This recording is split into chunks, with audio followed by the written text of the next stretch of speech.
Last week, Charania reported a massive and complicated trade involving the New York Knicks, Minnesota Timberwolves, Charlotte Hornets, and even KK Partizan from the EuroLeague were involved. This trade sent shockwaves through the NBA, and while it was complex, it displayed some incredible maneuvering under the NBA's salary cap and collective bargaining agreement rules. The Knicks acquired Karl-Anthony Towns from the Timberwolves while sending back Julius Randle, Donte DiVincenzo, Keita Bates-Diop, and a protected first-round pick via the Detroit Pistons. To help balance out the salaries and meet the complicated CBA requirements, the Charlotte Hornets got involved, and even FIBA and a EuroLeague team had to step in to help finalize the deal. Here is the full breakdown of the trade. New York Knicks acquired Karl-Anthony Towns and drafted rights for James Nagy.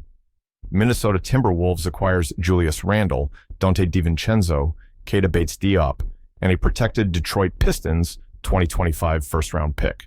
Charlotte Hornets acquired Charlie Brown Jr., Daquan Jeffries, Dwayne Washington Jr., 3 second-round picks, and $7.2 million in cash.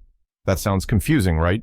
Let us break it down and focus on the financials, cap management, and the creative moves each team made, especially under the new CBA rules. We will not dive into what this means on the court, but rather, we will look at the behind-the-scenes CBA magic that made this deal possible. On a side note, if you want to learn more about how the NBA salary cap works and the first and second apron, I have you covered. Check out the easy-to-understand video I made on those topics, which I will link in the comments below. It will help you understand this trade better and give you a better grasp on the rules behind moves like this one. First, let's look at the New York Knicks side of the trade. Before the trade, the Knicks were over the first apron, a critical salary cap threshold. A restriction of the first apron is that if you are over the first apron, a team cannot take back more salary than they sent out in a trade. With Karl-Anthony Towns' $49.2 million contract coming in, New York had to get creative. They sent out Julius Randle, Donte DiVincenzo, and Keita Bates-Diop, totaling just over $43 million in outgoing salary. But it was not enough. They needed to make up about $6 million more to match the salary requirements. Enter the Hornets, who helped the Knicks offload Charlie Brown Jr., Daquan Jeffries, and Dwayne Washington Jr. via sign-and-trade deals, allowing New York to meet the cap rules without triggering a hard cap at the first apron. The first apron rule states that if the Knicks had sent out more salary than they received, they would have been hard capped at the first apron, meaning they wouldn't be able to exceed that figure under any circumstances. The trade wouldn't have been possible since the Knicks were already over this threshold. One critical detail to highlight before this trade went down is that Brown Jr., Jeffries, and Washington were all free agents, but the Knicks still held their rights because they had played with New York last season. So, to make the trade work, the Knicks signed and traded them to the Hornets, which helped cover the $6 million gap we discussed earlier. Here is an interesting wrinkle in NBA trade rules. Teams can't just stack minimum contracts to hit the salary matching requirements. That means the Knicks could not simply group a bunch of players on minimum deals to make the trade go through. To circumvent this, they gave Brown, Jeffries, and Washington each a small bump, just $1 more than the minimum for their first year. That tiny salary increase was enough to sidestep the stacking minimum contracts restriction and keep the deal legal. New York's front office had been preparing for this moment all off-season. Earlier trades, including one for Mikal Bridges, were structured to avoid triggering the first apron hard cap by ensuring they did not send out more salary than they received. This foresight made the Town trade possible. Right now, the Knicks are sitting $9.874 million over the first apron, but still under the second apron, keeping them within a flexible salary range. By being forward-thinking, the Knicks were able to add Towns to their core of Jalen Brunson, OG Anunoby, and Josh Hart. Now, for the Minnesota Timberwolves. Like New York, Minnesota could only take back less salary than it could send out since it was over the first apron. In fact, they were over the second apron and still is. However, as we discussed earlier, the total salary of the players the Wolves received in the trade was less than Karl-Anthony Towns' salary, which allowed the deal to go through without triggering any additional restrictions. Before this trade, the Timberwolves were in a tough spot financially. They were set to be the NBA's second most expensive team this season, behind only the Phoenix Suns, with a massive $49.2 million salary commitment to Karl-Anthony Towns alone. That level of spending was only sustainable for this season, and by next summer, something had to give. Rather than waiting, Minnesota chose to act now. By trading Towns and receiving Julius Randle, Donte DiVincenzo, and Keita Bates-Diop, Minnesota has saved $6 million in salary this season. However, the real win for the Timberwolves comes in their long-term financial flexibility. Towns were under contract for 4 more years, totaling $220.4 million, whereas Randle and Rudy Gobert both have player options for the 2025-26 season.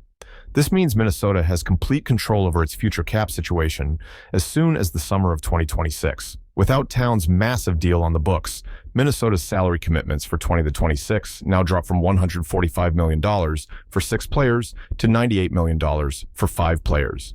That is a $57 million difference, giving them substantial flexibility. Minnesota's financial picture remains manageable if Randle and Gobert pick up their player options or sign new contracts. If either or both opt out, the Wolves could open even more space to build around their young star, Anthony Edwards. This was also a strategic move in the context of Minnesota's luxury tax situation. As ESPN's Brian Windhorst reported, the Timberwolves were facing a luxury tax bill of $100 million due to Towns, Gobert, and Edwards' contracts. Offloading Towns now, while still keeping the team competitive, allows Minnesota to avoid the crippling penalties that come with being over the second apron in future seasons. With Edwards emerging as a true superstar, Minnesota is shifting its focus to building around him. This trade helps them stay competitive and make further moves as needed. The Hornets played a crucial role as the facilitator in this trade. Using an innovative clause from the new CBA, Charlotte became the first NBA team to utilize the unused portion of their room exception as a trade exception. This allowed them to acquire Charlie Brown Jr., Daquan Jeffries, and Dwayne Washington Jr. without sending out any outgoing salary. While these 3 players have contracts totaling $6.8 million for the 2024-25 season, only the first year of their deals is guaranteed.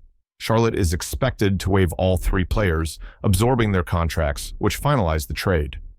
However, the real victory for the Hornets lies in the 3 second-round picks they received, along with $7.2 million in cash.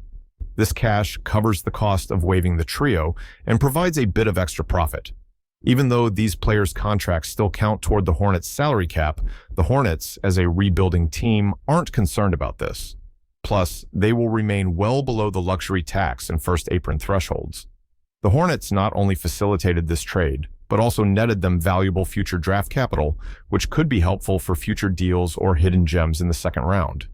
An intriguing wrinkle to this trade was the inclusion of Dwayne Washington Jr., who was part of the deal via a sign-and-trade agreement despite having signed a contract with KK Partizan in Serbia.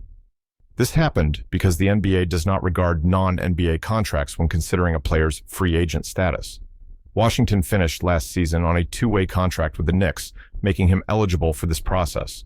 However, since Washington was under contract with Partizan, he needed a letter of clearance, LOC, from FIBA. This was why there were delays in finalizing the trade. He had to clear NBA waivers and then re-sign with Partizan. Washington's inclusion was vital for making the trade math work for New York, and though he was temporarily unavailable for Partizan, he rejoined them after fulfilling these legalities.